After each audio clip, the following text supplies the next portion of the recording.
Good morning students. आज हम बात करेंगे चैप्टर नंबर 6 प्रजनन। सभी जीवित प्राणी एक निश्चित समय अवधि तक ही जीवित रहते हैं। कुछ कम समय तक तथा कुछ अधिक समय तक जीवित रहते हैं, लेकिन अंत में सभी जीवित प्राणियों की मृत्यु हो जाती है। किसी भी प्रजाति की निरंतरता के लिए उसे अपने ही तरह के नव शिशुओं को अवश्य पैदा करना चाहिए।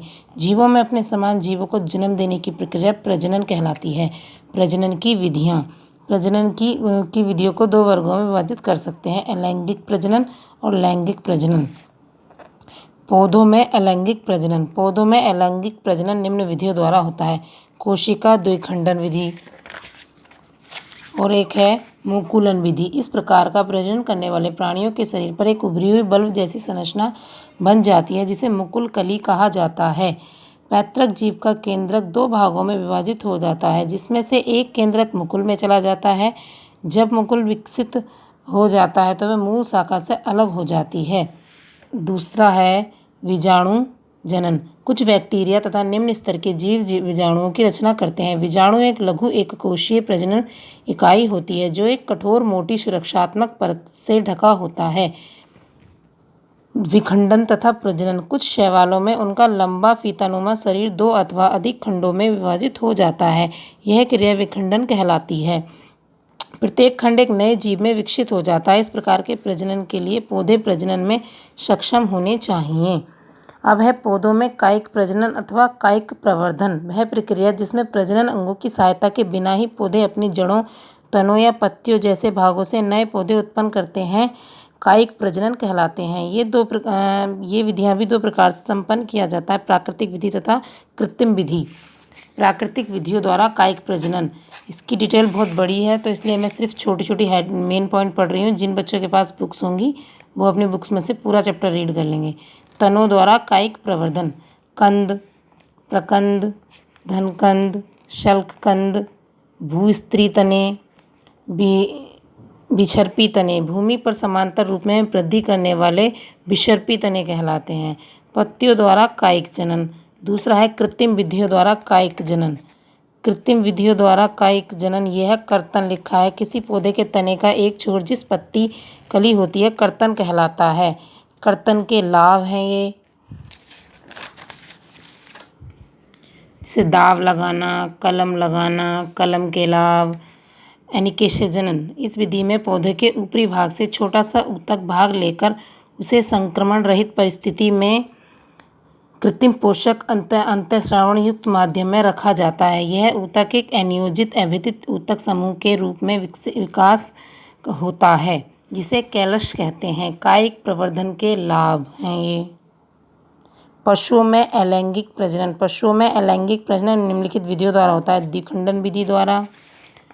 ये द्विखंडन विधि का उदाहरण है अमीबा में प्रजनन।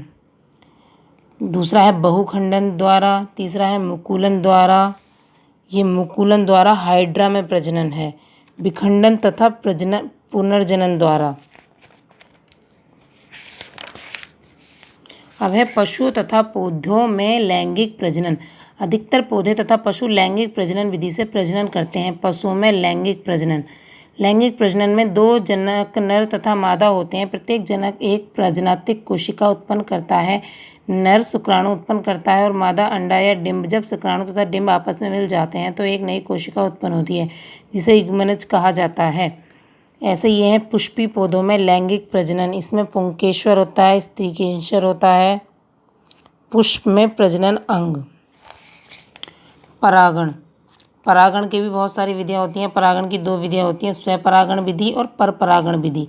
परागण निम्नलिखित में से किसी भी विधि द्वारा हो सकता है। पवन द्वारा परागण और कीड़ों द्वारा परागण। पवन मतलब हवा द्वारा परागण और कीड़ों जो छोटे छोटे कीड़े होते हैं उनके द्वारा परागण। निषेचन।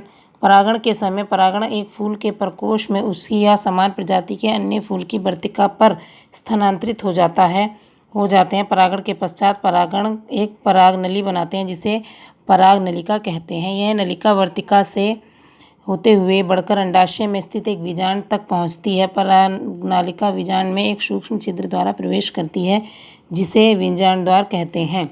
यह बीज स्खलन और फल विसर्जन। बीजों का अंकुरण। बीजों का अंकुरण किस तरीके से होता है ये बताया गया है इसमें। कृत्रिम परागण मनुष्य द्वारा अनाज की किस्मों को उत्पन्न बनाने तथा उत्पादन को बढ़ाने के लिए कृत्रिम परागण किया जाता है, जिसे दो श्रेष्ठ किस्मों को मिलाकर एक मिश्रित किस्म जिसमें दोनों जनक पौधों के गुण विद्यमान होते हैं तैयार की जाती है। ये इसके कुछ चरण हैं जो इस विधि में अपनाए जाते हैं, जैसे कि पौधों से परिपक्व परागकोश से परागण निकालना, इस तरीके से बीजों तथा फलों का प्रकीर्णन। वायु द्वारा बीजों का प्रकीर्णन कैसे बीज एक स्थान से दूसरे स्थान तक पहुंचते हैं। वायु द्वारा मतलब हवा में, जो कुछ हवा में उड़ जाते हैं। जल द्वारा, जो जल के माध्यम से बहकर एक स्थान से दूसरे स्थान तक पहुंच जाते हैं।